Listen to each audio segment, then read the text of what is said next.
तो बच्चों आप लोगों ने देखा कि उपसर्ग जोड़कर कैसे शब्द बनाए जाते हैं। आपको वैसे ही शब्द बनाने हैं और उसे याद करना है ताकि परीक्षा में मैं ऐसे शब्द दूं तो आप आसानी से उसे कर पाओ।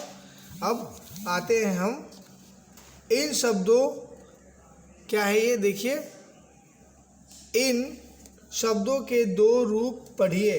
शांत शांत, ठीक है। संबंध संबंध, मंच मंच, प्रारंभ। इन शब्द में अनुस्वार और अनुनासिक का प्रयोग हुआ है। तो आपसे मैं आशा करता हूं कि आप इसे पढ़ें और शब्दों को शुद्ध रूप के साथ उसे क्यूए कॉपी में लिखें, ठीक है, ताकि मैं आसानी से चेक कर पाऊँ, ठीक है ना। क नंबर देखिए, इनमें कहाँ अनुनासिक चिन्ह लगेगा और कहाँ अनुनासिक की जगह अनुस्वार लगेगा वो देखिए। नहीं, मैं बार बार बोलता हूँ, नहीं और नहीं में बस बिंदी का फर्क है। तो जैसे ही आप बिंदी लगाओ तो अनुस्वार लगाओगे तो ये शुद्ध हो जाता है। जीतूंगी, जीतूंग, तुम में न की मात्रा का अंश सुनाई देता है ना, तो ये जीतूंगी सही हो जाएगा। में क्या होता है, हमेशा अनुस्वार होता है ना, बिंदी। आँखें, आ में अनुनासिक, खें, ठीक है, यहाँ पे भी बिंदी ही होता है। घटाएं, तो अनुनासिक मैं और अनुस्वार, ठीक है। मुंह अनुनासिक, मूंद अनुस्वार। तो ऐसे ही शब्द को शुद्ध बनाया जाता है, ठीक है। अब दो पंचम वर्णों के संयोग से शब्दों का शुद्ध रूप लिखिए। पंचम वर्ण मतलब क्या, जो अंत में बसते हैं ना, क ख ग घ, अंग, अंग जैसे शब्द है ना, वांग में। तो पंचम शब्दों को जोड़ के लिखना है।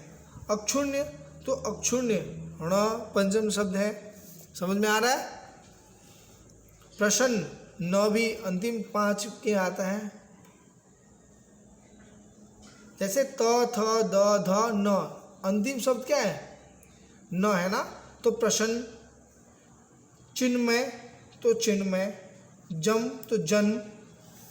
सम्मान, तो सम्मान। संपत्ति, संपन्न, संपन्न। उन्मुख, उन्मुख। अंग, अन्य। सम्मुख, सम्मुख, ठीक है। ये आपने अब इसे पढ़ना है, आप इसे ध्यान से पढ़िए। और गुणवाचक विशेषण का क्या मतलब होता है इसमें बताया गया है। जब मैं विशेषण पढ़ाऊँ तो आप ध्यान से पढ़िएगा। फिर भी दिए गए गुणवाचक विशेषण को ध्यान दीजिए। गुणवाचक विशेषण का काम क्या होता है, वो किसी भी चीज़ को ज़्यादा आगे बताता है कि उसमें क्या कौन सी गुण है, ठीक है।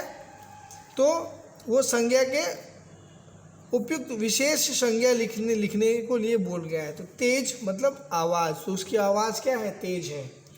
पूर्व मतलब दिशा। कच्ची सड़क, सुगंधित फूल। सस्ता कपड़ा, कमजोर आदमी। तो ये सब विशेषता है, उसकी विशेष है, ठीक है। वो आदमी का आवाज़ कैसा है, तेज है ना, तेज बोलता है। फूल है, लेकिन इनमें से कोई सुगंधित फूल है तो बताओ, है ना। तो सुगंधित मतलब उसकी विशेषता बताई जा रही है, गुण बताए जा रहे हैं, ठीक है।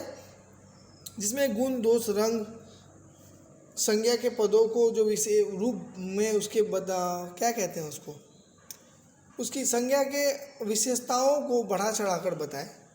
जैसे घोड़ा साधारण शब्द है। अगर मैं बोलूँ काला घोड़ा, तो घोड़े की विशेषता क्या है कि वो घोड़ा काला है, और घोड़ा को पता है घोड़ा तो संज्ञा शब्द है। तो जो संज्ञा की विशेषता को आसानी से बता दे और उसके गुण, दोष, अवगुणों को बताए। वो जैसे मोटा लड़का, तो लड़का क्या है, मोटा है। पतला लड़का, कमजोर आदमी, है ना। तो जैसे शब्द उसके विशेषण को बताता है, उसके गुण को बताता है, माफ़ कीजिएगा, उसके विशेष को बताता है, ठीक है। तो आप ऐसे ही चीज़ों को ध्यान से पढ़िए, लिखिए, और अगली कक्षा में हम इसके प्रश्नोत्तरों को करेंगे। फिलहाल के लिए इतना ही। आप सबका बहुत बहुत धन्यवाद।